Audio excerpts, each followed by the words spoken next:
February 11, 1990, Tokyo, Japan. On this unforgettable night, one of the biggest shocks in sports history unfolded. Mike Tyson, the undefeated and undisputed heavyweight champion, entered the ring as a living legend. Known as the baddest man on the planet, Tyson was a force of nature. His devastating knockouts and aura of invincibility made his fights seem less like contests and more like foregone conclusions. On the other side of the ring stood James "Buster" Douglas. He wasn't just an underdog, he was a 42-1 long shot. Many saw him as just another opponent for Tyson to demolish. Adding to the odds, Douglas had recently lost his mother, a personal tragedy that could have broken his spirit. But instead, it fueled him. That night, Douglas was driven by something far greater than fear or fame. He was fighting for pride and legacy. From the opening bell, Douglas stunned everyone watching. Using his long reach and crisp jab, he immediately put Tyson on the back foot.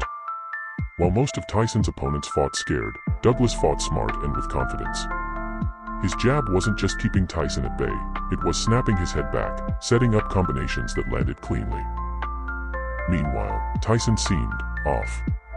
He wasn't moving the way he usually did. His famous peekaboo defense was missing, and he wasn't throwing his explosive combinations. Rumors later suggested he hadn't trained properly, distracted by fame and personal issues. Whatever the reason, Tyson looked vulnerable for the first time in his career. By the middle rounds, it was clear Douglas wasn't just surviving, he was winning. He outworked Tyson with precise punches and intelligent movement. The Tokyo crowd, initially subdued, began to buzz with excitement. Could this underdog actually do the impossible? Then came the 8th round. Tyson, showing the grit of a champion, landed one of his trademark uppercuts, flooring Douglas for the first time in the fight. For a moment, it seemed like the inevitable had arrived. Tyson would find a way to win, as he always did. But incredibly, Douglas got back up at the count of 9. He shook it off and finished the round, determined to keep fighting. The 9th round saw Douglas regain control, and by the 10th, the moment arrived that would change everything.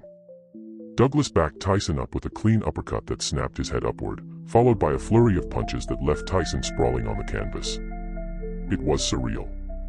Tyson, the man who had terrorized the heavyweight division, was struggling to put his mouthpiece back in as the referee counted.